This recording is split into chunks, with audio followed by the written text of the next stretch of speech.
What's up with you all? Here's a quick recap mga naganap sa akin nung New Year at nung mga nakaraan. Tinry ko talagang i-vlog lahat or videohan lahat, pero ito lang talaga yung nakayanan ko. So, bago nga pala mag-New Year, nung kinaumagahan ay nag-grocery pa kami ni Kiana dahil medyo marami pang kulang. Mga pang rekado lang naman. As you can see, pinagtitripan pa ni Kiana yung pechay. May pechay naman siya. And also, hindi mawawala ang ating mga pang-chaser, pang malakas ang chaser natin ate. Dahil sino ba naman ang papayag na hindi ka mag-iinom sa New Year, di ba?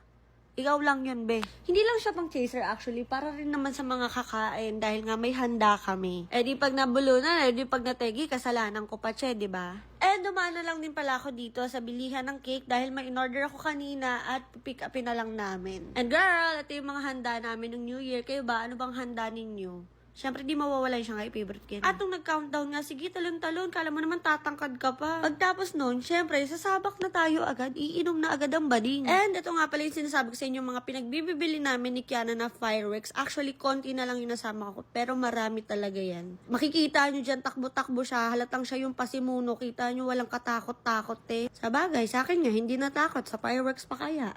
Anyways, nag-enjoy din naman ako kasi ngayon na lang ulit ako naka-experience na lumapit sa fireworks o sa mga paputok. Pero hindi naman super lapit, ate. Sa tatawa ako kay Kiana kasi sobrang takbo-takbo siya. Kaya akala mo yung mga batang uhugin sa kanto. Next naman guys, mga ilang araw din ang nakalipas. At girl, nakalabas ko ng lungga ko.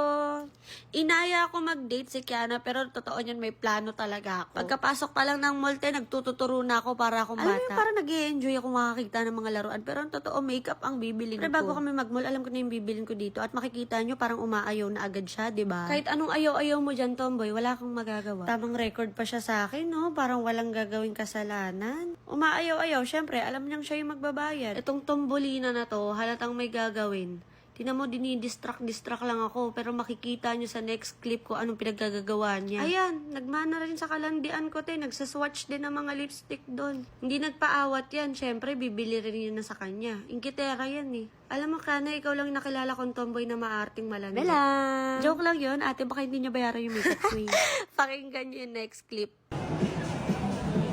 Lagi lang ako tagabayan. Siyempre, pag nabayaran na, mahal-mahala na tayo, che. Naman si Mahalo, para naman tayo. Mag-alala, mamaya ka sa akin. Eme. After nun, bumili lang din kami ng shake niya, and then, kakain na kami dito sa aming matagal nang kina-crave. Ayan, hindi ko alam kung bakit laging ang haba-haba ng pila dito, ate. Sana yung pasensya ko din, ganyan kahaba. At itong si Kiana, curious din yan. Gusto niya rin matry yan, kaya nanonood yan dyan.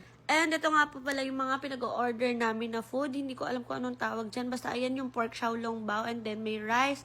And of course, mag-cheers tayo dahil na-miss ko to.